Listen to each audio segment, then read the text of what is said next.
आप सभी को जय मसीह की। आज का वचन है यिर्मयाह की पुस्तक चैप्टर 9 का वचन 23 से 24। बुद्धिमान अपनी बुद्धि पर घमंड ना करे, न वीर अपनी वीरता पर, न धनी अपने धन पर घमंड करे, परंतु जो घमंड करे वह इस बात पर घमंड करे कि वह मुझे जानता और समझता है कि मैं ही वह यहोवा हूँ जो पृथ्वी पर करुणा, न्याय और धर्म के काम करता है, क्योंकि मैं इन्हीं बातों से प्रसन्न रहता हूँ। आमीन। भाइयों बहनों, यिर्मयाह नबी ने पवित्र आत्मा से प्रेरित होकर अपनी पुस्तक में लिखा है कि वीर अपनी वीरता पे घमंड ना करे, जो धनी लोग हैं वो अपने धन पे घमंड ना करे, और जो बुद्धिमान है वो अपनी बुद्धि पे घमंड ना करे। क्योंकि ये सब चीज़ें अगर स्वर्ग से हमें ना मिले, परमेश्वर अगर हमें ना दे, तो हमें कुछ भी नहीं मिलता है।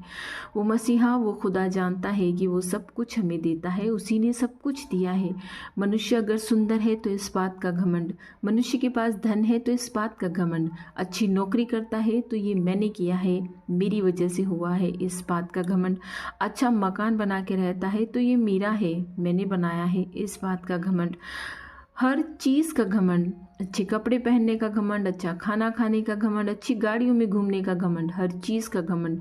मगर मनुष्य को इतनी बुद्धि होनी चाहिए कि परमेश्वर खुदा मसीहा जब तक हमें ना दे, हमें नहीं मिल पाता है। उसके स्वर्ग के झरोखे अगर वो ना खोले तो हमें कुछ भी नहीं मिल पाता है। भाइयों बहनों, वो प्रसन्न होता है करुणा से, दया से, धर्म के कामों से। वो मसीहा, वो खुदा प्रसन्न होता है। और अगर हमें घमंड करना है तो इस बात पर घमंड करना है कि वो मसीहा, वो खुदा, वो यहोवा परमेश्वर हमें जानता है। इस हज़ारों करोड़ों अरबों की भीड़ में भी वो खुदा हमें जानता है, वो हमसे प्रेम करता है। उसके तुल्य कौन है? उसके तुल्य कोई भी नहीं है। वो संसार का स्वामी हमें जानता है, हमारा नाम लेकर बुलाता है। इसीलिए घमंड करे तो इस बात का घमंड करे कि वह यहोवा, वो परमेश्वर हमें जानता है।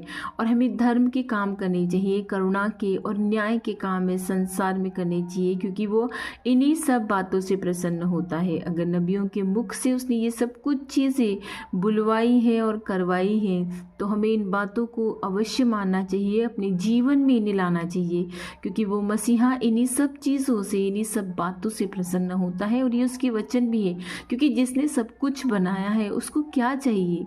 जिसने सब कुछ की रचना की है उसको क्या चाहिए? उसे चाहिए प्रेम, दया, क्षमा, करुणा, न्याय, धर्म के काम। इसी से वो प्रसन्न होता है, और इतना प्रसन्न होता है कि वो हमसे बहुत प्रेम करता है। आइए हम सब मिलकर प्रार्थना करते हैं। धन्यवाद, धन्यवाद, धन्यवाद, धन्यवाद मेरे मसीहा, मेरे यहोवा, मेरे खुदा, कि तूने आज इस भोर में हमें एक बार फिर से मौका दिया है कि हम तुझसे प्रार्थना करने पाए, तेरी स्तुति, तेरी महिमा करने पाए। हम उन मरे हुए लोगों में नहीं शामिल होने पाए जो कल तक ही इस दुनिया में रहने पाए। हे खुदा, तूने हमारी रक्षा की है, आने जाने में तूने हमारी रक्षा की है, हर बात में तूने हमारी रक्षा की है। तू चाहता है कि इस जीवन की यात्रा में हम आगे बढ़ते जाएं, करुणा, दया, प्रेम और न्याय के काम करते जाएं, तेरे सुसमाचार का प्रचार करते जाएं।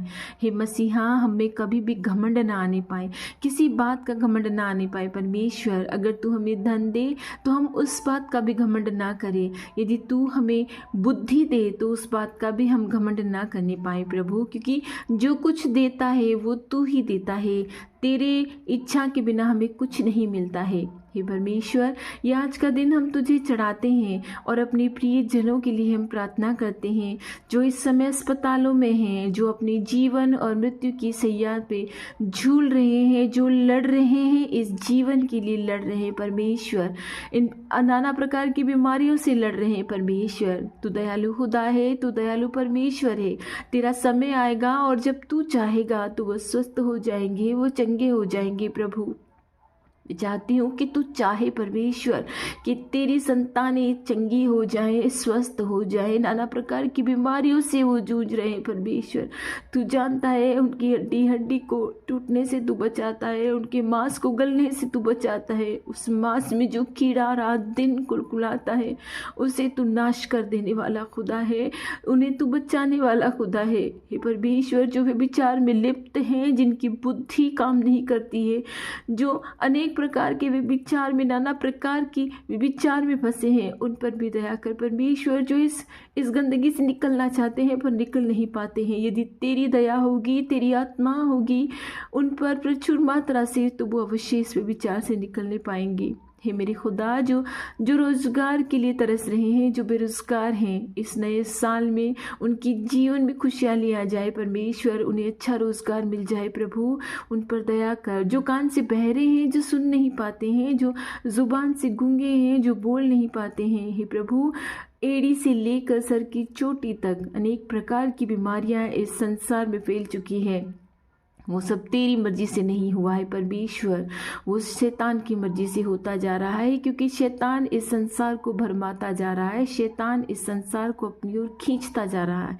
हे मेरे खुदा, हम पर दया कर, आज हमारी रक्षा कर, हमारी प्रार्थनाओं को सुन। हम सब मिलकर तुझसे प्रार्थना करते हैं, हमारी ओर कान लगा, हमारी सुधि ले खुदा। अगर हम किसी तरह की पाप में बिजी हैं तो हमें उस पाप से बचा परमेश्वर, कि हम तुझसे प्रार्थना करते हैं, हमें उस पाप से बचा परमेश्वर, कि हम अपने आप से उस पापों से नहीं निकल पा रहे, मगर तू हमें निकाल सकता है, क्योंकि तूने ही हमें चुना है।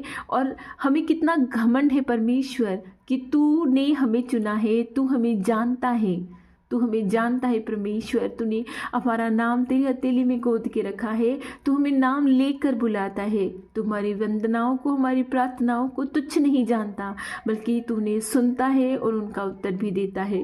हे मेरे भले खुदा, आज जो हम तुझसे हाथ पसारे, तुझसे प्रार्थना कर रहे हैं, हमारी प्रार्थनाओं को सुन, उनका उत्तर दे परमेश्वर, क्योंकि हम मनुष्य हैं, हम बहुत जल्दी पाप में चले जाते हैं। तूने मनुष्य रूप धारण कर कर इस संसार में अपने आप को जिया है। अब हे मेरे खुदा, तूने मनुष्य का रूप धारण किया है। तुझे भी तो एक बार क्रोध आया था, जब तेरे खुदा के मंदिर को लोगों ने व्यापार और बाजार बना दिया था, तुझे भी क्रोध आया था परमेश्वर।